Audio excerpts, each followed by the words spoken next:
JR and PH7 with Humid Nights, The Levelheads with New Era Kids, Elder Sensei with New World Part 2, and we started that off with Murs, God's Work, one of my favorite tracks. And on the phone with us now is Murs. What's going on, man? What's up, bro? You play a lot of people. I have no idea who they are, and that's hard to do with me, man. I'm glad you noticed, man. I mean, that's what we do here. You know, the station is alternative, so we don't play anything that's top 40. And, I mean, I got to credit all the promoters and the distributors out there because I play a lot of music that, comes to the station. And so I appreciate it, man. And hopefully everybody at home digs it, too. We're just trying to put you on, to some new stuff. Yeah, I appreciate it. So where do we start? You're on the road right now, right? Whereabouts are you?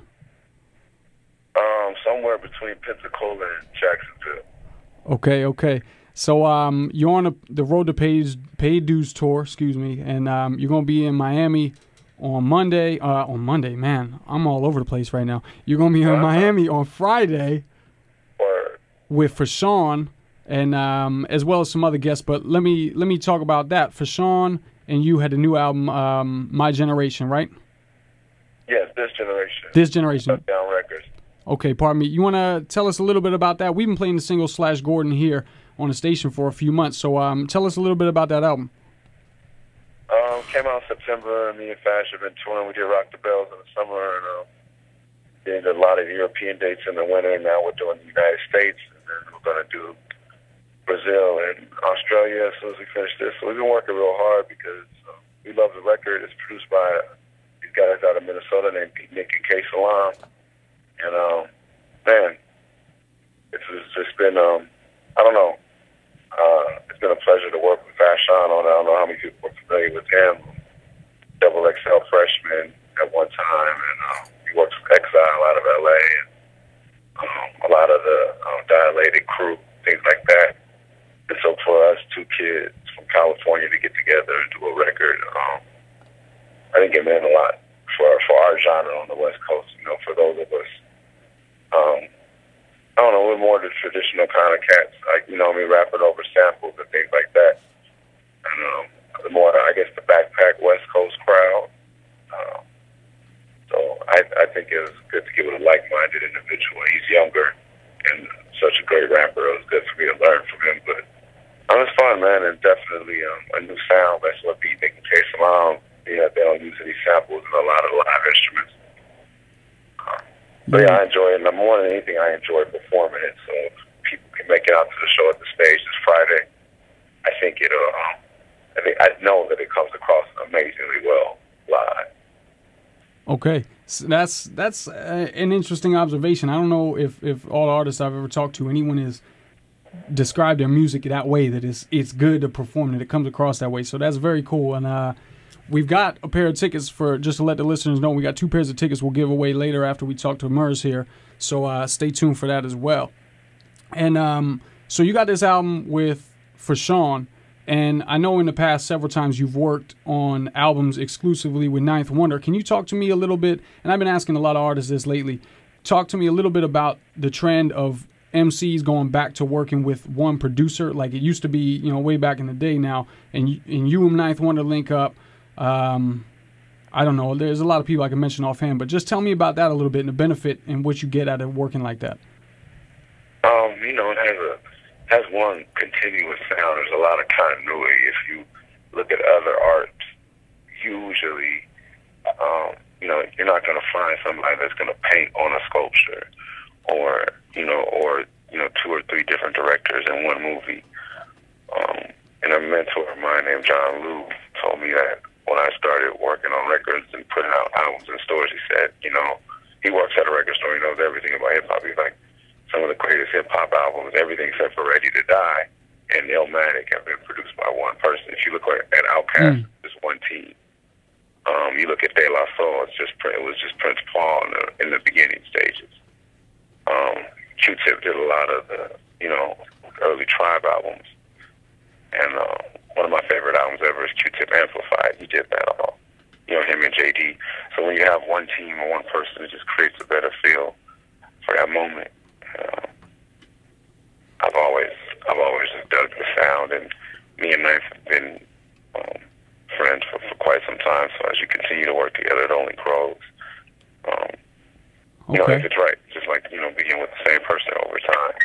If you're the right combination, then your relationship gets better as time goes. Right. Okay, that's what's up. So, I like that too. I never really made that connection that a lot about those classic albums, like you say. So, I appreciate that insight. So, just about your music in general, I played at the beginning of the show "God's Work," which is one of my favorite tracks that you do, and to me, I think really representative a lot of your style in that. You know, a lot of people say I just rap about my life, right? Which is really not true at all. You know what I mean? But to me, you really rap about your life. The nuance in your lyrics, sometimes the kind of mundane details and stories you include are really what makes you an interesting artist to me. So can you talk a little bit about that? And like, how does an experience in your life make its way into a Murs song? I mean, because that's what I grew up on, you know. I wanted to rap because I heard LL Cool J, but, you know, as I grew older, like, hearing Eazy-E, like, I was from Linwood, which is the city next to Compton, and, you know, hearing somebody rap about Compton, like, I go to the Compton swap meet. I go, you know, when you start mentioning things that were real to my life, it made me feel like, oh, somebody like me can do it, and it's good. It's a good thing to mention things that, you know, the things he was originally mentioning, no one outside of Los Angeles knew about. Boys in the Hood first came out, and I thought that was amazing.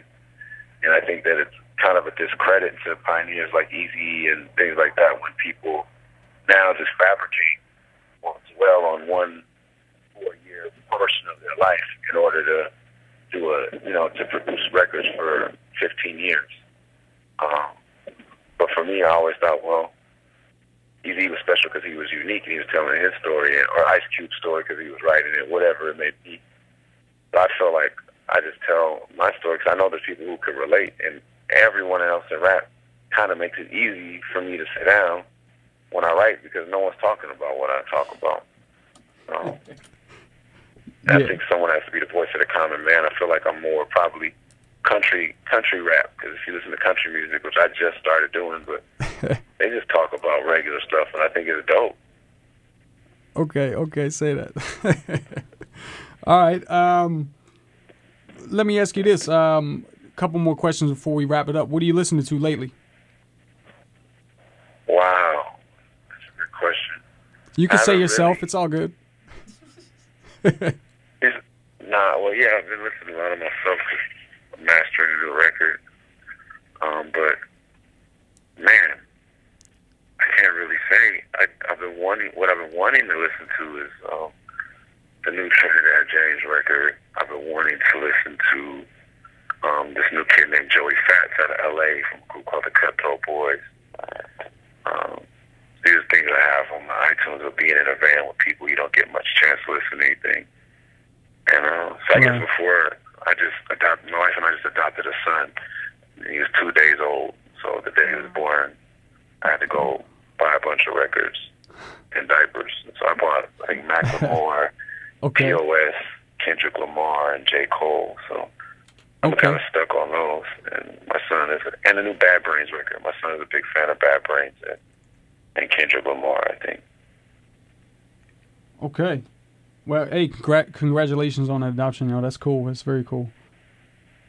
Thank you. So before we wrap it up, one last question is I like to try and get into current affairs and world events and things like that go on. And you're out of Southern California, and there's this crazy scandal with these killings of the police officers and this guy Dorner. And I'm just wondering if you want to weigh in on that and share your thoughts or whatever's on your mind about that. Yeah, man, I think you can say a lot of things about this guy, man. It's a tragedy. He's tragic, that he's taking anyone's life. I mean, to me, killing is never the way to go about solving anything, whether, to me, where I stand on it, whether it be the electric chair or street justice.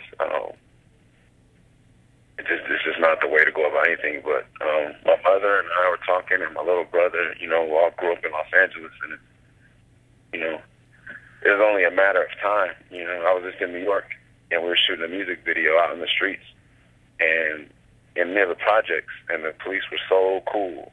I was peeing in the corner and a whole bunch of other stuff, and nobody said anything. And I said, you guys don't realize how good you have it, because literally I was shooting a video 4 months prior in South Central, and somebody got shot outside, a gang shooting, so we had to move the shoot to around the corner to USC, which is in South Central, but still a college campus. And the police sweated me to the point where I literally had to grab the police officer, and he grabbed his gun, and I told him, I'm sitting with my wife, and she's like about to freak out. Come tell him, just shoot me right now. Like he drew down on me because we didn't have a permit. He wanted to write me a parking ticket, but I have violated no laws. And it's like, literally, I've traveled the world, and I've never experienced anything worse than the LAPD. So it was only a matter of time before they pushed somebody to this point. So many unjustified killings, so much unjustified use of force. They're out of control. But make no mistake that to me still doesn't justify what this man is doing. Right. But it definitely doesn't stem from nowhere. The mistreatment and the abuse still has to stop. We are the place that not invented the term, but coined the phrase F the police, and it's definitely for a reason. It's not a bunch of lunatic, crazy kids. There's a lot of, we're the only community where, I don't know, it's different in Florida. State troopers scare the heck out of me too when we get on the roads. But when I've experienced being in the hood, like, there literally is no one from the neighborhood that patrols the neighborhood, and that's the biggest problem. Everyone is doing it for a check, and their kids, people from the suburbs who grew up in fear of black and brown people that get a job in, and so of course they're scared. And so with any move you make is met with an overuse of force. But when I visit like New York and Boston and other places, there are people who are of the community that are actually on the force. And part of that is because of songs like F the Police. A lot of young people feel like they'd be a sucker to apply for the LAPD, and I try to discourage that as much as possible, because it's never going to get better until kids from our community start to join the force. So it's a double-edged sword, but it's really sad and tragic what this guy is going through. I hope he could turn himself in soon, and I hope that something positive could come out of all of it, if possible. With any tragedy, you hope that there's some bright side. Absolutely, absolutely. All right, Murs, I appreciate you weighing in on this. One last question. Tell everybody about Love and Rockets Volume 1. Oh, Love and Rockets Volume 1 was a record I did with Ski Beats that I executive produced with Damon Dash. Came out last year on Blue Rock Records. And had some interesting songs, and people have some time to YouTube the videos. The most important one probably being Animal Style, that was about homosexuality in our community, and got a lot of praise, and got slammed a lot for making that video, no pun intended. Yeah, that was last year, and if I can plug the new record with Ninth Wonder, our last record came out a couple weeks ago called The Final Adventure. Oh, that's right. Say that. Yeah, my bad. Can't forget about that one, especially after I asked about Ninth Wonder and everything. So how's that one going? It's good. Getting good, what do you call it? People accepting it well?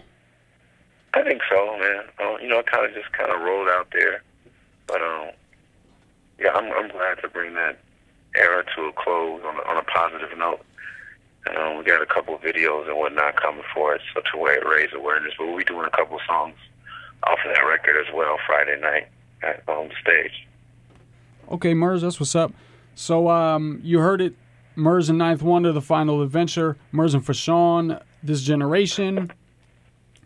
Murs is going to be at the stage on Friday. We got tickets to give away. I'll give y'all the cue sometime in the next half hour. So, Murs, I appreciate you coming in. Yep. Sorry. And no problem, Murs. It was good to talk to you, man. I appreciate you sharing your thoughts and feelings and ideas about your music and about everything in general. So, hopefully we can talk again soon, all right? Yes, sir. Thank you very much. Okay, take it easy.